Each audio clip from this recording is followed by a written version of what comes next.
साल 1905 की बात है। प्रयागराज के कुंभ मेले का समय था। चारों ओर से श्रद्धालु और साधु संत इलाहाबाद की ओर बढ़ रहे थे। रेलवे स्टेशन खचाखच भरे हुए थे और ट्रेनों में भीड़ का आलम था। बनारस से इलाहाबाद जाने वाली एक पैसेंजर ट्रेन अपने निर्धारित समय पर चल रही थी। ट्रेन में तरह तरह के यात्री थे, कुछ श्रद्धालु, कुछ व्यापारी और कुछ साधारण लोग।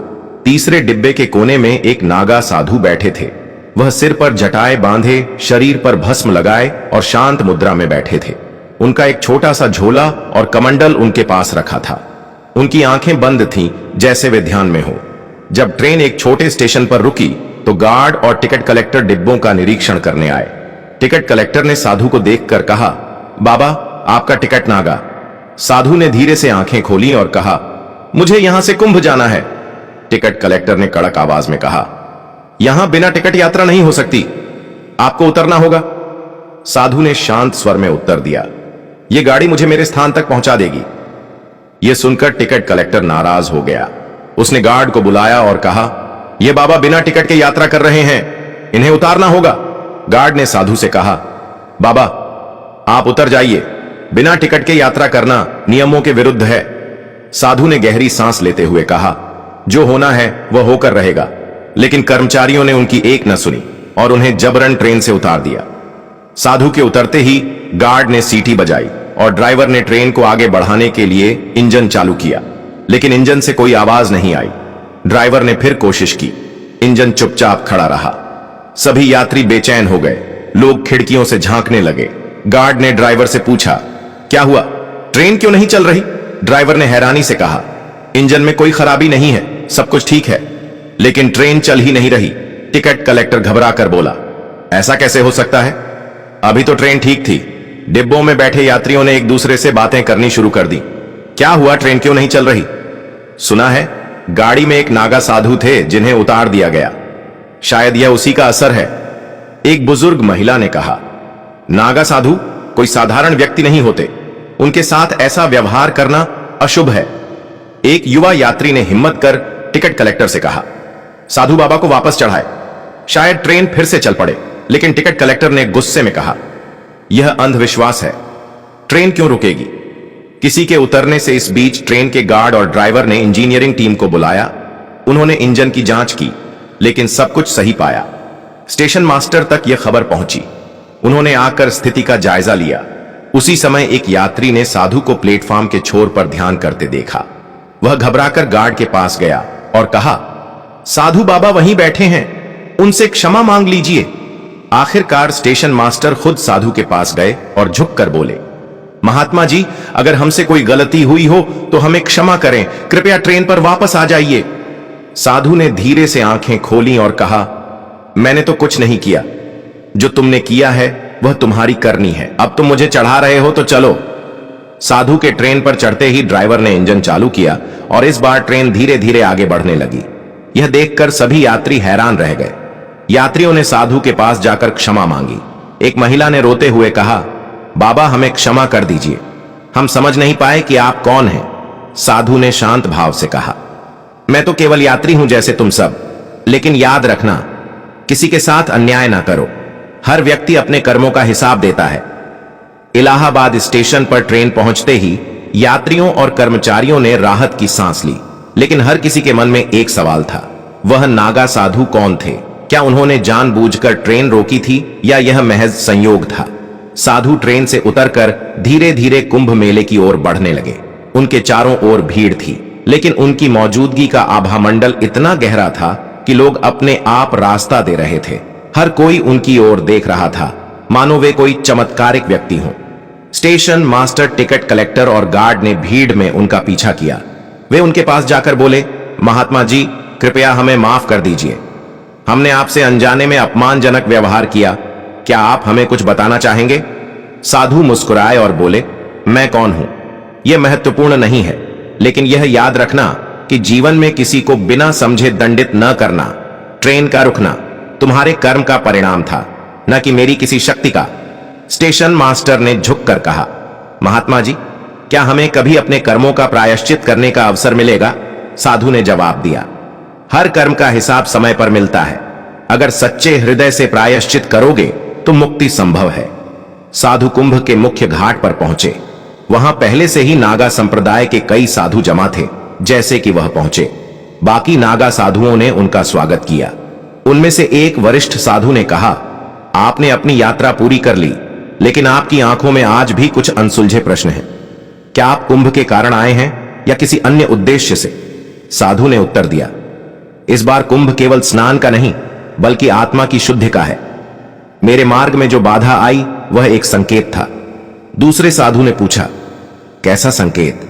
साधु ने गहरी सांस लेते हुए कहा, यह दुनिया कर्मों की वजह से बंधी हुई है, लेकिन लोग अपने कर्मों को भूलकर दूसरों को दोष देते हैं।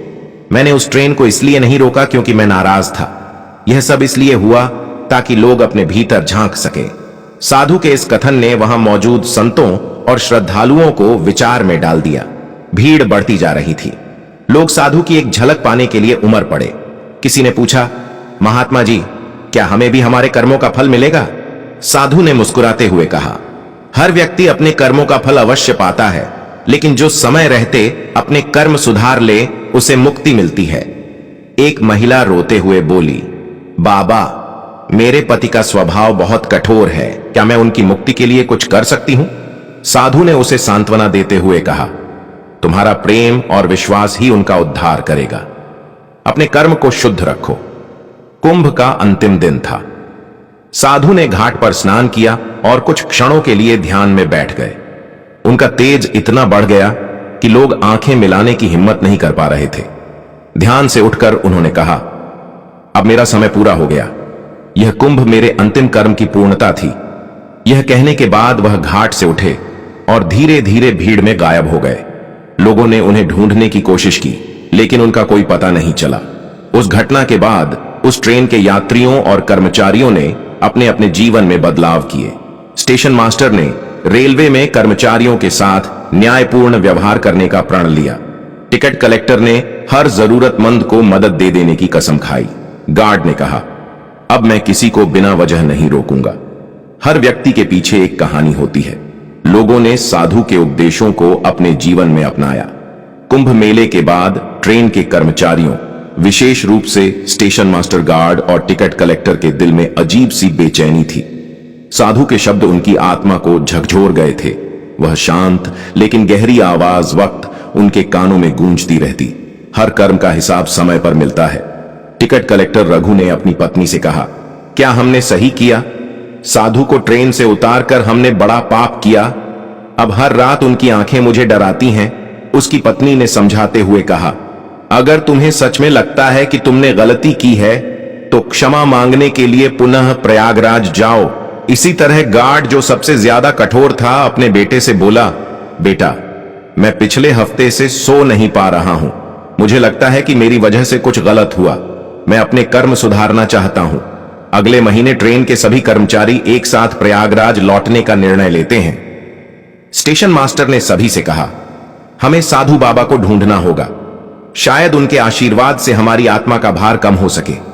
वे सभी एक साथ निकलते हैं और कुंभ के उस घाट पर पहुंचते हैं जहां साधु आखिरी बार देखे गए थे। घाट पर साधु के बारे में पूछताछ करने पर उन्हें कोई जानकारी नहीं मिली, लेकिन एक वृद्ध नाविक ने कहा, मैंने साधु को अंतिम बार गंगा के पार उस जंगल की ओर जाते देखा था। वह साधारण मनुष्य नहीं थे। आप वहां जा सकते हैं, लेकिन संभल कर वह स्थान साधारण लोगों के लिए नहीं है। कर्म नाविक की बात मानकर नाव से गंगा पार करते हैं और घने जंगल में पहुंचते हैं। जंगल के भीतर घुसते ही माहौल बदलने लगता है। हवा में अजीब सी शांति और हल्की डरावनी गूंज थी। स्टेशन मास्टर ने कहा, क्या यह सही निर्णय है? हमें यहां आना चाहिए था। टिकट कलेक्टर ने जवाब दिया, हमने जो किया है उसके लिए माफी मांगने का यही आखिरी मौका है। जंगल के बीचों बीच उन्हें साधु एक बड़े पेड़ के नीचे ध्यान मग्न अवस्था में दिखाई देते हैं। उनकी उपस्थिति अब और भी दिव्य हो गई थी। उनके चारों ओर प्रकाश का एक घेरा सा बन गया था। स्टेशन मास्टर और बाकी कर्मचारी उनके पास जाकर झुक गए। गार्ड ने कांपते हुए कहा, महात्मा जी, हमने बहुत बड़ा अपराध किया। कृपया हमें क्षमा कर दीजिए। साधु ने धीरे से आंखें खोली। उनकी दृष्टि इतनी तेज थी कि सभी झुककर जमीन को देखने लगे। साधु बोले, तुम्हारा अपराध मुझसे नहीं, अपने कर्मों से है। अगर सच्चे मन से प्रायश्चित करोगे तो क्षमा संभव है। स्टेशन मास्टर ने रोते हुए कहा। महात्मा जी, हमें बताइए कि हम अपने पापों का प्रायश्चित कैसे करें।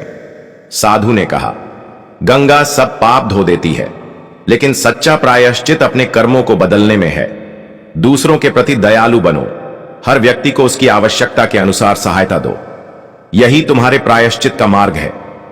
साधु ने उन्हें जंगल से लौटने का आदेश दिया, लेकिन लौटते समय जंगल में एक कठिन परीक्षा उनका इंतजार कर रही थी। तेज आंधी चलने लगी और रास्ता खो गया। हर ओर घना अंधकार छा गया। स्टेशन मास्टर ने कहा, हम फंस गए हैं। साधु बाबा के मार्गदर्शन के बिना बाहर निकलना असंभव है। टिकट कलेक्टर ने गहरी सांस लेते हुए कहा, हमें वही करना चाहिए जो साधु बाबा ने सिखाया, धैर्य रखना और दूसरों की मदद करना। उन्होंने आपस में एक दूसरे की मदद से रास्ता ढूंढना शुरू किया। कोई गिरता तो दूसरा उसे उठाता। यह अनुभव उन्हें एक नई सीख दे रहा था। सच्ची मानवता क्या है। आखिरकार सूरज की पहली किरणों के साथ वे जंगल से बाहर निकल आए। उस घटना के बाद वे सभी कर्मचारी अपने जीवन में पूरी तरह बदल गए। टिकट कलेक्टर ने हर गरीब यात्री की मदद करनी शुरू कर दी। गार्ड ने अपने व्यवहार में दयालुता लाना सीख लिया।